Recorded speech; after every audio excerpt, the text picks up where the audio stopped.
Assalamualaikum warahmatullahi wabarakatuh. Nama saya Cinta Alia Cendramaya. Saya berasal dari Prodi Sistem Informasi dan memiliki NIM 1924 1010 1908. Perkenalkan, nama saya Dini Firdaus Adi Praitno, NIM 1924 1010 1051. Pada hari ini, pembahasan mengenai proyek akhir perancangan website akan kami bagi menjadi 3 sesi. Yang pertama, kami akan menjelaskan mengenai latar belakang dari pembuatan website kami. Yang kedua, kami akan menjelaskan mengenai fitur dan cara pengembangan dari masing-masing fitur. Dan yang terakhir, kami akan menjelaskan mengenai opini-opini mengenai perkembangan website. Hal yang melatar belakangi kami membuat website dan download ini adalah situasi pandemi. Mengapa? Kita semua tahu bahwa sejak pandemi itu masuk ke Indonesia, pemerintah sudah melakukan berbagai upaya untuk mencegah penularan yang lebih meluas, seperti larangan untuk mudik dan kebijakan PSBB, pembatasan sosial berskala besar yang sangat mempengaruhi kehidupan kita. Berbagai aspek terpengaruh, salah satunya adalah pendidikan, mulai dari perkuliahan, SMA, SMP, SD, bahkan TK harus dirumahkan dan melakukan pembelajaran mandiri di rumah. Fokus utama kami di sini adalah pembelajaran pada anak usia dini. Orang tua yang sebelumnya memasrahkan anak-anaknya kepada guru di TK atau di SD, mereka kini harus mengambil peran dari guru untuk mengajarkan anak-anak mereka. Jadi, dari latar belakang yang sudah dipaparkan tadi, kami menciptakan solusi untuk permasalahan orang tua tadi dengan menggunakan website bernama Danolearn. Danolearn ini merupakan website pembelajaran berbahasa Inggris untuk anak kecil yang dibuat untuk mengisi waktu luang selama pandemi dengan kegiatan yang bermanfaat namun tetap menyenangkan. Website ini dibuat untuk membantu para orang tua memberikan pelajaran yang menarik pada usia dini dengan menampilkan video bahasa Inggris dan juga gambar yang bisa melakukan suara ketika ditekan. Danolearn ini disajikan dengan warna dan gambar yang menarik untuk meningkatkan minat anak-anak dalam mempelajari setiap fitur yang ada pada Danolearn. Tidak lupa, setiap fitur pada Danolearn ini disajikan dengan bahasa Inggris agar orang tua dapat ikut belajar sembari menjadi guru bagi anak-anak pada masa pandemi.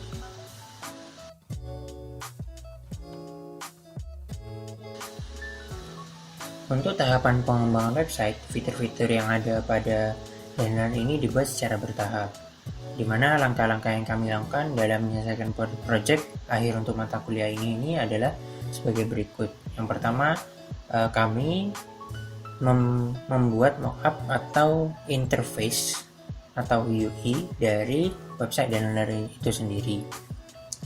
Yang kedua, kita membagi tugas dan penanggung jawab pada penyusunan mockup atau interface UI dari desain yang dibuat sebelumnya yang menjadi HTML dan CSS mengikuti pembagian yang ada pada poin 3.3 nanti. Lalu yang ketiga, memperbaiki bagian-bagian yang masih dirasa kurang pada poin 2 serta menambahkan JavaScript agar website menjadi lebih interaktif. Lalu yang keempat, meresponsifkan website dengan menerapkan metode layouting Flexbox. Dan yang terakhir, kami melakukan testing dan perbaikan terhadap HTML, CSS, dan juga JavaScript untuk website Danolearn ini. Baik, sekarang kita akan menjelaskan mengenai fitur-fitur yang ada pada Danolearn. Pada saat pertama kali membuka Danolearn, pengguna akan disambut dengan halaman landing page. Nah, halaman landing page ini adalah halaman yang berisikan informasi-informasi mengenai apa itu Danolearn. Pada halaman ini terdapat beberapa menu. Yang pertama, Home, About, Programs, dan Contact Us. Yang pertama, pada halaman Home, terdiri dari ajakan pada pengguna baru untuk turut serta bergabung pada Danolearn. Di sana ada tombol login untuk melakukan login bagi pengguna yang sudah memiliki akun dan register now untuk mendaftar bagi pengguna yang belum memiliki akun. Selanjutnya, pada halaman About, berisi mengenai keterangan-keterangan yang ada pada Danolearn. Apa sih itu Danolearn dan untuk apa Danolearn itu dibuat? Pada halaman ini juga, website ini mengajak pengguna untuk turut serta pada Danolearn. Selanjutnya, pada menu Programs, di sini kita menyajikan mengenai metode-metode pembelajaran yang kita gunakan pada Danolearn. Yang terdiri dari 2, yaitu Watching itu didasarkan pada video. Jadi anak-anak itu dipertontonkan mengenai video bahasa Inggris. Dan yang kedua melalui listening. Dan yang terakhir adalah contact us. Nah, dari contact us ini kita memberikan media bagi para pengguna untuk dapat mengirimkan feedback pada pengembang. Dan paling bawah terdapat footer yang berisi informasi-informasi tambahan mengenai DanoLearn dan juga media sosial dari DanoLearn. Lalu bagaimanakah bagian-bagian dari landing page ini dibuat?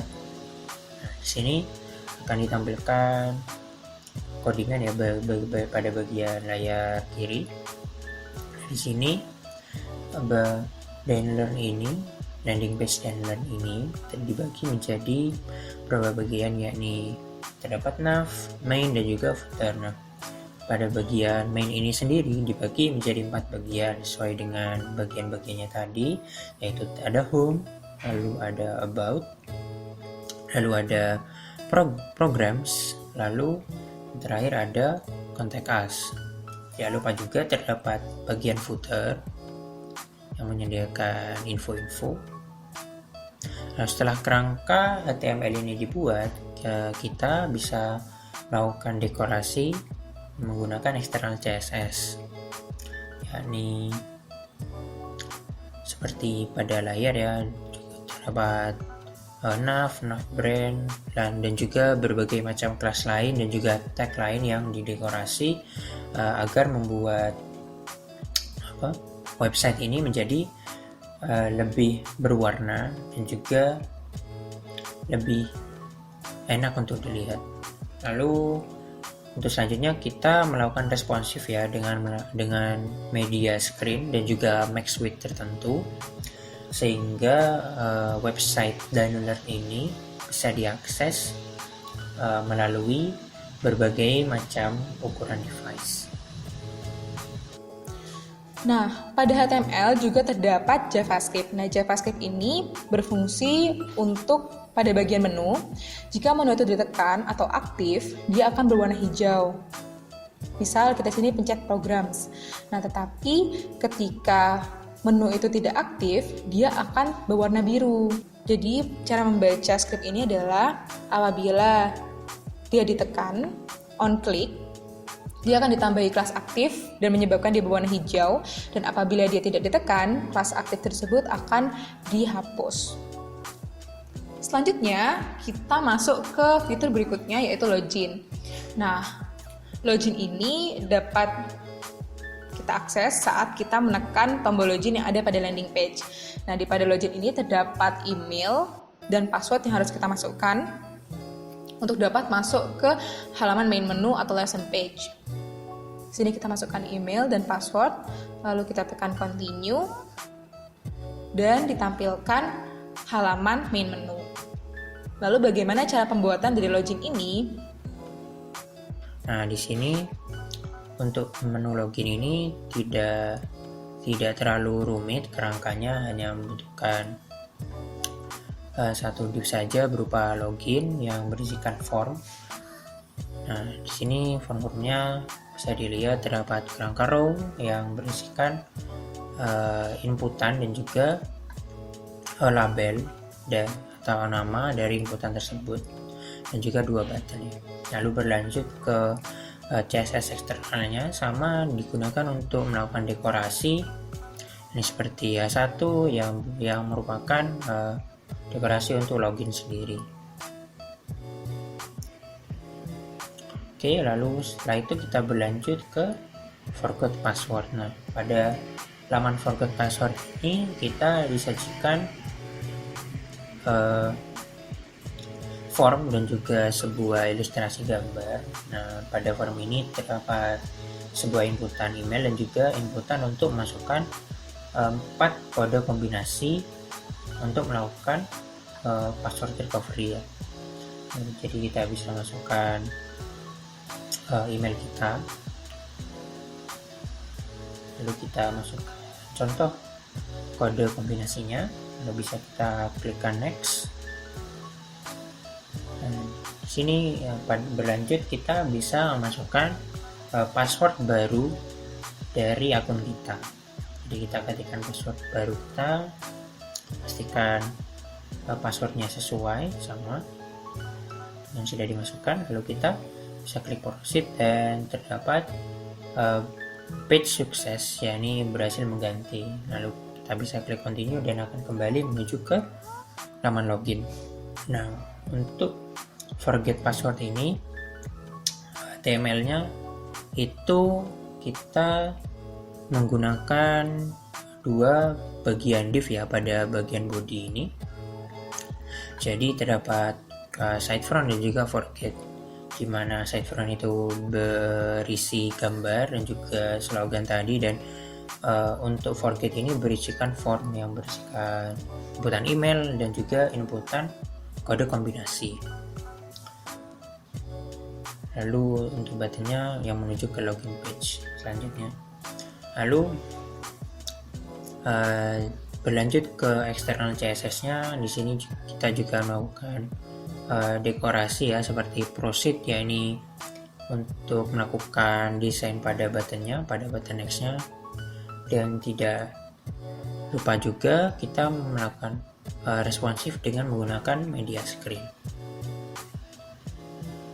Lalu ketika kita klikkan next, lalu kita akan menuju ke forget page yang kedua. Nah, di sini dimana kita masukkan password baru kita. Nah, pada kerangkanya atau HTML-nya itu tidak jauh berbeda dari forget password yang pertama, dimana terdiri dari dua div pada bagian body, yakni side front juga forget. Nah, kita berlanjut ke CSS eksternalnya, itu sama juga stylingnya itu 11-12. Jadi seperti pada row itu kita melakukan dekorasi pada bagian row-nya. Lalu kita menuju ke button next, proceed, yang kita menuju ke success page-nya, dimana juga sama menggunakan dua bagian div, yakni side front dan juga forget, div class side front dan juga div class forget. Nah, kita menuju ke CSS eksternalnya, dimana CSS eksternal di sini ini paling sedikit dari CSS eksternal lainnya, dan juga kita menggunakan responsif yaitu media screen. Selanjutnya kita masuk ke halaman register. Nah, bagi pengguna yang belum memiliki akun, pengguna bisa menekan menu tombol register now untuk melakukan sign up atau membuat akun baru pada Dinolearn. Nah, pada halaman sign up ini, pengguna diminta memasukkan nama, email, password, dan konfirmasi dari password yang dimasukkan. Misal kita contohkan di sini, masukkan nama dan email dari pengguna baru, serta password dan konfirmasi password. Kemudian kita tekan create account. Nah, website kemudian akan menampilkan halaman verifikasi email, yaitu berupa kode konfirmasi yang dikirimkan melalui email pengguna. Kemudian kita tekan proceed, dan kemudian akan tampil halaman success page yang menunjukkan tulisan happy learning. Kemudian kita bisa menekannya untuk kembali ke halaman utama untuk dapat melakukan login. Bagaimana cara pembuatan dari halaman ini? Pada sign up ini terdiri dari satu div saja, ya, ini div class wrapper yang berisikan berbagai macam div dalamnya, yang bisa memuat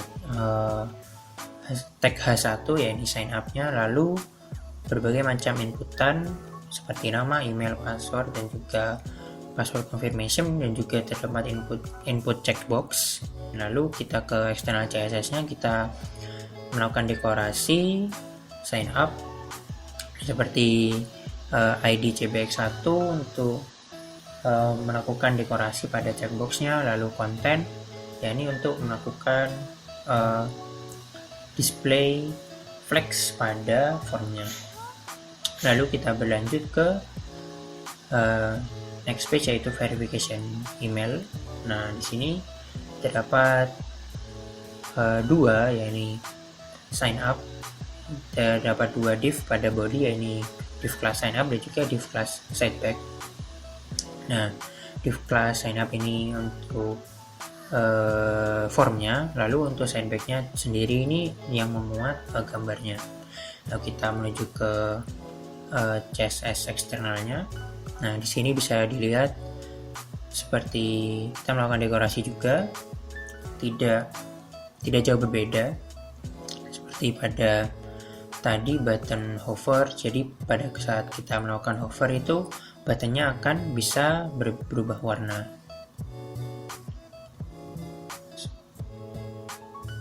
Lalu kita berlanjut ke success page ketika kita sudah berhasil melakukan kode konfirmasi email.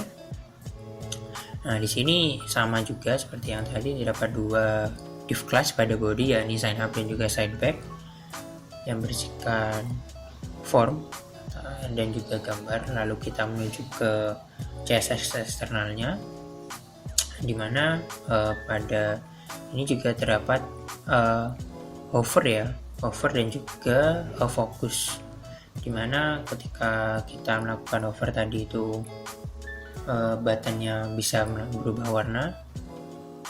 Lalu untuk button fokus sendiri itu kita mengubah outline-nya sehingga ketika button diklik maka tidak akan ada pinggiran berwarna hitam, outline berwarna hitam. Selanjutnya kita masuk ke fitur main menu yang ada pada Dynalearn. Nah, apabila kita berhasil melakukan login, kita akan diarahkan ke halaman main menu yang di dalamnya berisi mengenai materi-materi yang dapat kita pelajari. Di sini ada alfabet, number, dan animal. Misal kita pilih salah satu yaitu alfabet. Nah, pada halaman alfabet ini akan menampilkan huruf-huruf yang jika ditekan akan mengeluarkan suara dalam bahasa Inggris. Misal kita tekan I, J, huruf J C, dan U, berikut-berikutnya. K. Nah, fitur ini tuh diharapkan agar anak kecil tuh dapat terbiasa untuk mendengarkan kata-kata dalam bahasa Inggris. Selanjutnya, kita bisa kembali ke halaman lesson page dengan menekan back to menu. Kemudian, fitur berikutnya adalah videos. Nah, pada videos ini masih sama dengan halaman lesson page, terdapat beberapa materi yang dapat kita pelajari, misalnya dari season, day, dan weather. Kemudian, pada season, di sini bila ditekan, akan menampilkan video dan penjelasan dari video yang akan dimainkan.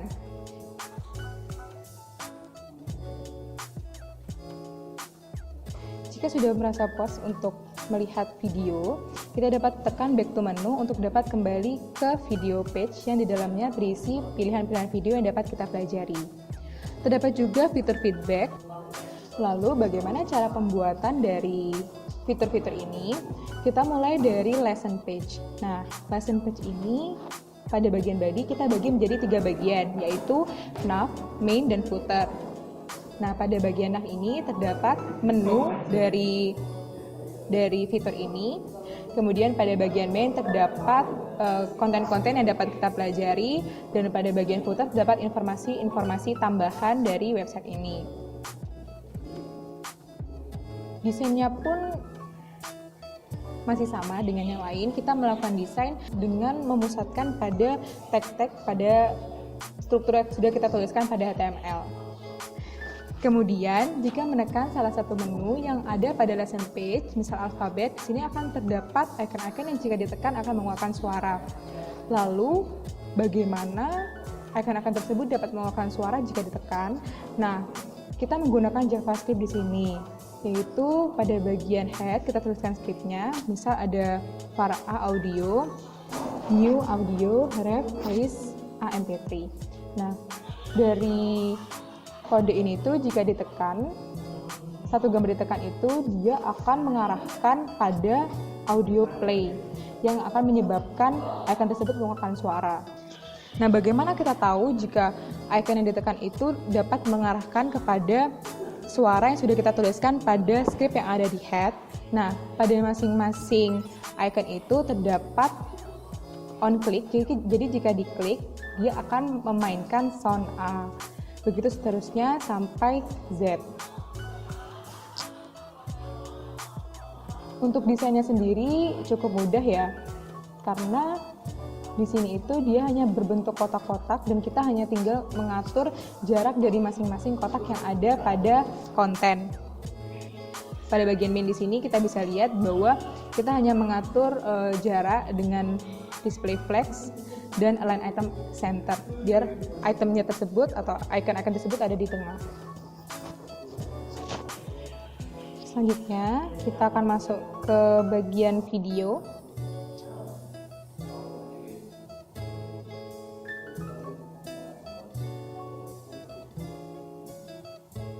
Nah, pada bagian video ini juga tidak jauh beda dengan yang ada pada lesson page. Di sini dia juga dibagi menjadi 3 bagian, yaitu nav untuk navbar, body untuk konten, dan footer untuk footer yang berisi informasi tambahan.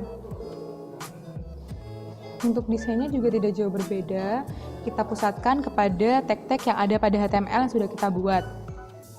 Dan untuk menjadikannya responsif, kita bisa menggunakan media screen dengan maksimal lebar yang sudah kita tentukan. Kemudian, jika kita menekan salah satu menu yang ada pada video page, di situ akan terdapat video yang dapat ditampilkan menggunakan tag iframe. Nah, melalui tag iframe ini, dia dapat menginsertkan video seperti yang bisa kita lihat pada layar.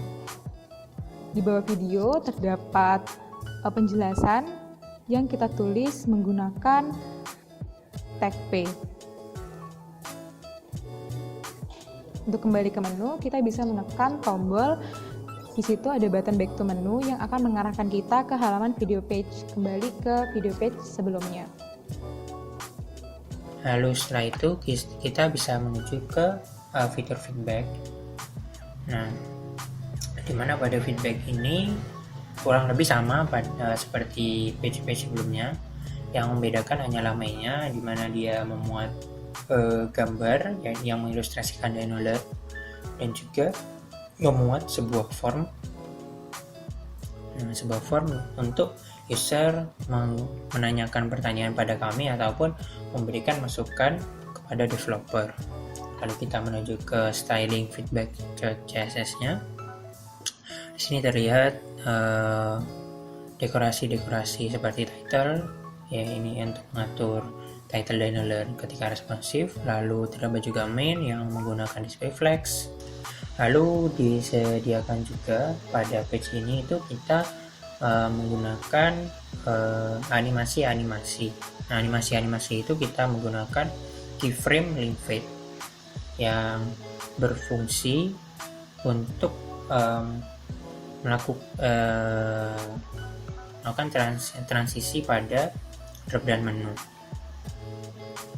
Lalu terdapat juga toggle line. Toggle line di sini itu digunakan untuk memberikan efek animasi pada burger tadi, ya ini mengubah strip 3 tadi itu menjadi huruf X. Lalu kita berlanjut ke bagian profile ya. Nah, di sini bagian profile ini bisa kita lihat memuat 2 hal, yakni sebuah avatar atau foto profil kita. Lalu di bawahnya terdapat keterangan mengenai akun detail kita yang berupa nama, email, dan juga password yang bisa diubah. Di sini kita menerapkan JS yang bernama Insight.js. Nah, pada Insight.js ini itu kita menuliskan transisi animasi tadi itu ya. Kita membuat variabel burger yang mencari query selector bernama class burger. Lalu terdapat juga nav yang mencari query selector class bernama nav menu, dan juga terdapat variabel nav menu yang mengambil seluruh isi query selector, mengambil semua isi dari kelas menu yang dengan tag list berupa fitur tadi, lesson, video, feedback, file, dan juga logout. Pada pertamanya ketika kita melakukan klik burger, nah di sini ada burger klik event listener. Ketika klik, maka dia akan melakukan hal seperti berikut. Pertama, dia akan bisa menurunkan nav aktifnya tadi, dia menurunkan drop down menunya. Nah, kita di bawahnya juga terdapat nav menu for each link index. Nah, di sini itu berfungsi untuk memberikan animasi waktu ya, jadi pengaturan waktu dari animasi yang diberikan. Jadi untuk nav menu for each link, yakni untuk setiap link atau fitur yang ada pada nav menu tadi itu, kita akan memberikan efek munculnya pada drop down menu seperti itu. Saat ini teknologi web sudah sangat membantu banyak orang, baik itu untuk menyampaikan informasi ataupun mendapatkan informasi, juga menyampaikan ilmu, dan juga bagi kita pelajar untuk mencari referensi ilmu ataupun juga menambah ilmu. Selain itu, bisa juga sebagai sarana rekreasi diri untuk menonton film, menonton video, ataupun mendengarkan musik. Pendapat saya mengenai teknologi website ini merupakan salah satu teknologi yang paling kita butuhkan pada zaman yang serba maju ini. Apalagi kita sekarang sedang menghadapi pandemi yang menuntut kita untuk mengurangi interaksi antar sesama. Nah, melalui website ini, hal-hal yang tidak dapat kita lakukan di era pandemi ini bisa kita lakukan walaupun tidak secara langsung, dalam kata lain dalam daring atau online.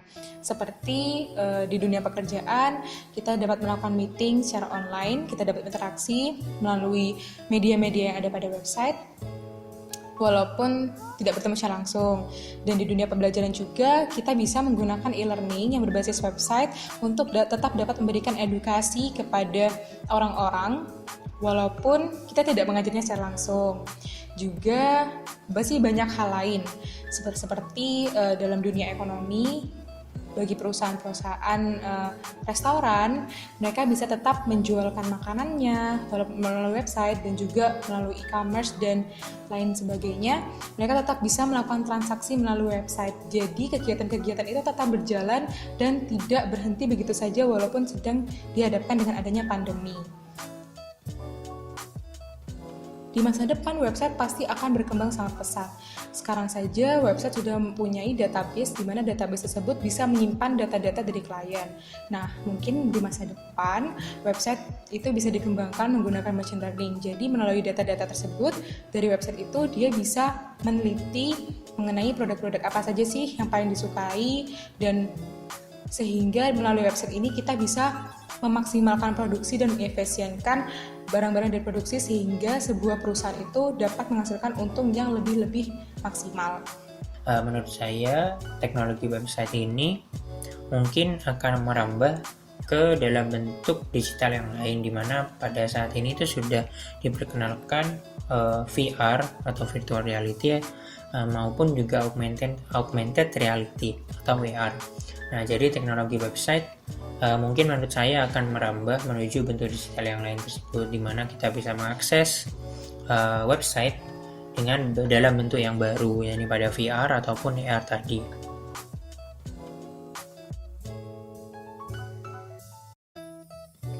Semisal saya melakukan wirausaha, mungkin saya akan membuat web yang bisa memuat sarana edukasi, baik itu edukasi mengenai apa yang saya bisa, baik itu mata pelajaran ataupun tentang codingan seperti ini pada saat saya kuliah ini, dan juga mungkin sedikit cerita ya, seperti blog tadi, di mana saya menuliskan pengalaman saya belajar dan melalui membagikan hal-hal yang saya lalui dalam hidup saya. Jika ada nanti menggunakan teknologi website ini, saya akan memanfaatkan website ini untuk memberikan edukasi kepada para pengguna internet. Mengapa? Karena kita semua tahu bahwa budaya membaca di Indonesia itu masih sangat kecil. Jadi bagaimana caranya nanti, saya ingin agar melalui website yang saya buat ini, saya bisa mengajak orang-orang untuk lebih meningkatkan budaya literasi mereka, sehingga Indonesia tidak menjadi peringkat kedua dari bawah dalam urusan literasi.